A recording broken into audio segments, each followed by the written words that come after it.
साथियों नमस्कार। आज का दिन आप सबके लिए शुभ हो, मंगलमय हो। आज हम थोड़ी सी बात करेंगे जम्मू एंड कश्मीर के बारे में, और थोड़ी सी बात करेंगे किसानों की समस्याओं के बारे में। मुझे लगता है कि आप मेरी बात को ध्यान से सुनेंगे और बोर नहीं होंगे। मैं जोक्स भी बोलता हूँ और वो बातें होती हैं जो आपके साथ संबंधित है, somehow or the other। तो सबसे पहले जम्मू एंड कश्मीर। कल कल तीन घटनाएं हुई।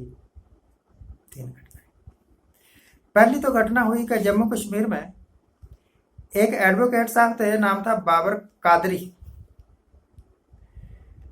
उनको उग्रवादियों ने गोली मार के मार दिया। ये जो टीवी की डिबेट्स होती है ना, उसमें आया करते थे, अपना व्यू रखा करते थे, अपना पक्ष रखा करते थे।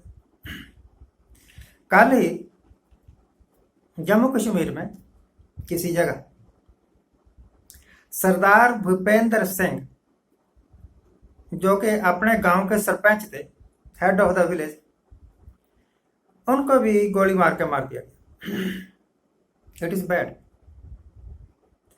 जून से लेकर अब तक 4 ऐसे लोग मारे गए हैं जो कि बीजेपी के साथ ताल्लुक रखते थे।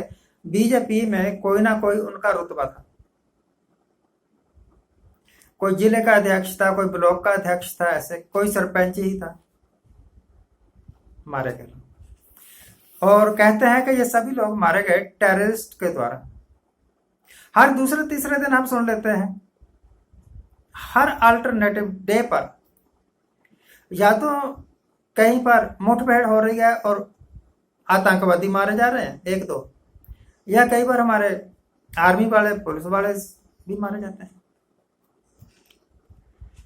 तो मुझे याद आ रहा है जब बड़ी छाती ठोक ठोक के हमारे होम मिनिस्टर साहब पार्लियामेंट में कह रहे थे कि ये 5 अगस्त 2019 के बाद जो 370 धारा हमने हटाई, 35 हटाई है, उसके बाद जम्मू कश्मीर भारत का एक अभिन्न अंग बन गया है। अमित शाह गुजरात के रहने वाले हैं, उनको शायद पता नहीं था, भूल जाते हैं कई बार याद ही नहीं होता। देखो ना, जो किताब मैंने पढ़ी ही नहीं, उसके बारे में मुझे क्या पता क्या लिखा है। हो सकता है हीर रांझा की कहानी लिखी हुई हो सकता है कि कोई अश्लील गाने लिखे हुए हो, या हो सकता है कोई रामायण जैसी कथा लिखी हुई हो, भाई पढ़ी थोड़ी है। तो वो जम्मू कश्मीर के बारे में बोल रहे थे कि जम्मू कश्मीर अब हिंदुस्तान का अभिन्न अंग बन जाएगा। उनको पता ही नहीं था कि जम्मू कश्मीर तो पहले ही हिंदुस्तान का अभिन्न अंग था। 370 हटाने के बाद तो आपने जम्मू कश्मीर के लोगों में इतनी नफरत भर दी है कि वो अब अपने आप को भारतीय कहना भी पसंद नहीं करते। फारूक अब्दुल्ला साहब की बात बता रहा हूं मैं आपको। फारूक अब्दुल्ला साहब किसी वेब पोर्टल के इंटरव्यू दे रहे थे।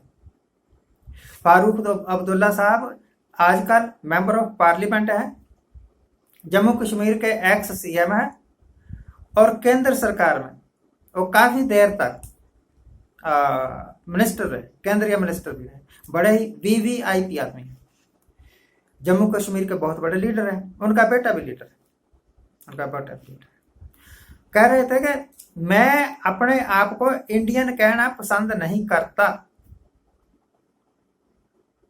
आप वो बोले कि आप जाइए जम्मू कश्मीर में सर्वे करवाइए, मुझे हैरानी होगी अगर कोई भी कश्मीरी अपने आप को हिंदुस्तानी कह दे।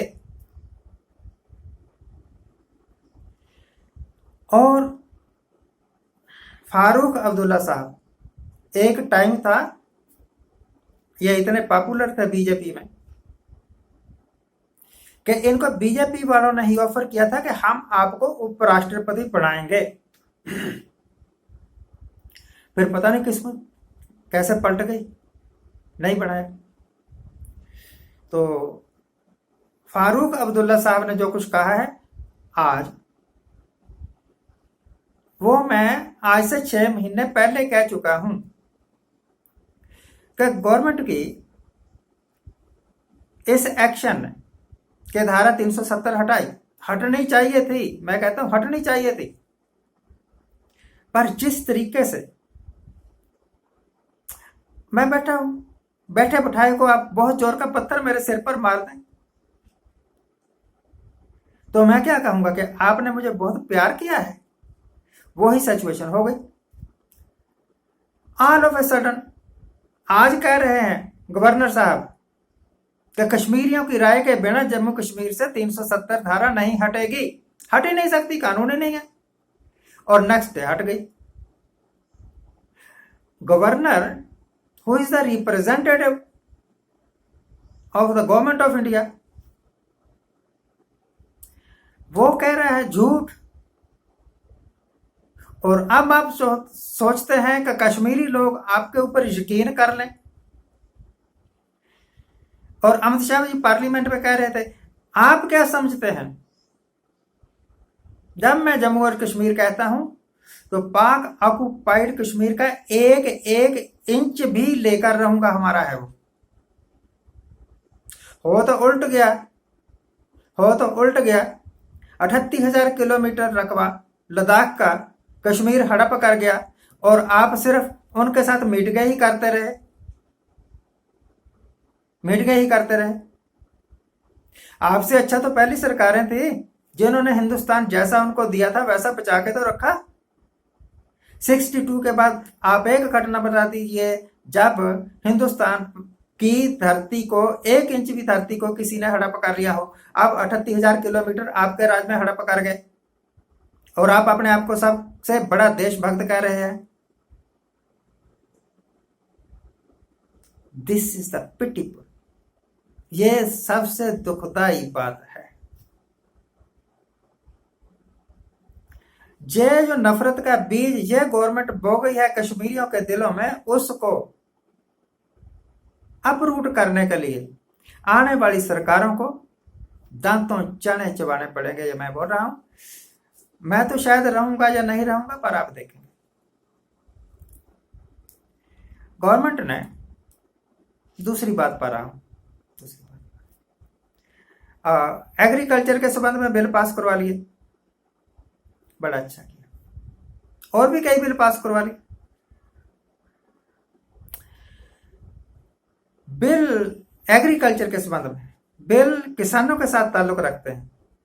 किसानों को यह पसंद नहीं आए बिल। उनको लगता है कि यह बिल उनकी आजादी छीन लेंगे, उनके खाने कमाने का अधिकार छीन लेंगे। इस करके किसान, पहले तो पंजाब के किसान सड़कों पर आए, प्रोटेस्ट करने लगे, रेल लोको आंदोलन चलाने लगे। अब पूरे मुल्क में जगह जगह किसान आंदोलन कर रहे हैं। क्यों भाई? आपने ऐसी सिचुएशन पैदा क्यों होने दी कि किसान आंदोलन करने पर उतर आए, रेल रोकने पर उतर। आज से 2 साल पहले भी किसानों ने आंदोलन किया। तमिलनाडु के किसान आए थे, दिल्ली जंतर मंतर पर उन्होंने काफी दिनों तक प्रोटेस्ट किया, भूख हड़तालें की, धरने दिए। सरकार का एक भी मंत्री उनकी बात सुनने तक के लिए नहीं आया। मुझे पक्का यकीन है कि ये जो भारत बंद कर रहे हैं किसान, ये जो प्रोटेस्ट कर रहे हैं किसान, हड़तालें कर रहे हैं किसान, कोई नहीं सुनेगा। ये सरकार अंधों और बैरों की सरकार है, अपनी मनमर्जी करती जाएगी और देश का नुकसान करती जाएगी। नोटबंदी करके अपनी मनमर्जी की देश का नुकसान किया, जीएसटी लगा के अपनी मनमर्जी की देश का नुकसान किया, धारा 370 हटा के अपनी मनमर्जी की देश का एक हिस्सा जुदा होने के कगार पर। फारूक अब्दुल्ला की स्टेटमेंट के संदर्भ में मैं बोल रहा हूं। क्या हमने ऐसे अच्छे दिनों के लिए यह सरकार चुनी थी? मुझे जवाब चाहिए, हर एक इंडियन को जवाब चाहिए कि आप क्या करने आए थे, क्या करके चले। आज के लिए इतना ही। आज जिनका जन्मदिन है उनको हैप्पी बर्थडे, आज जिनकी मैरिज एनिवर्सरी है उनको बहुत बहुत शुभकामनाएं। सदा सुखी रहिए, आनंद परेशान रहिए। दोस्तों, ऑपोजिशन पार्टी या रूलिंग पार्टी के जो एमएलए हैं या मिनिस्टर हैं उनकी बातों पर मत जाइए। ये सब पाखंडी हैं, झूठे हैं, हाइपोक्रेट हैं। पार्लियामेंट में कुछ बोलते हैं, बाहर आके कुछ बोलते हैं। अकाली दल वाले पार्लियामेंट में गवर्नमेंट का समर्थन कर देते हैं, बिल पास करवा देते हैं, बाहर आके कहते हैं कि हमने तो इस्तीफा दे दिया जी, हम गवर्नमेंट के बरखिलाफ हैं। अब ट्रालियां भर भर के वो रैलियां कर रहे हैं, प्रोटेस्ट कर रहे हैं। ये सब पाखंडी हैं, ये सब धोखेबाज हैं, इनसे बच के रहिए। अपनी खोपड़ी का प्रयोग किए, भगवान ने आपको दिमाग दिया है, अकल दी है, इसको उस वक्त इस्तेमाल किया करो जिस वक्त आप वोट डालने जाते हो। उस वक्त एक पौए में नहीं बिकना, उस वक्त एक गैस सिलेंडर में नहीं बिकना, उस वक्त 2000 रुपये में नहीं बिकना। उस वक्त का बिका हुआ आज भुगत रहे हैं। धन्यवाद। देखते रहिए मेरे चैनल को, सहयोग कीजिए हमारे साथ, हमारे चैनल को शेयर कीजिए, सब्सक्राइब करिए, लाइक करिए। Thank you very much.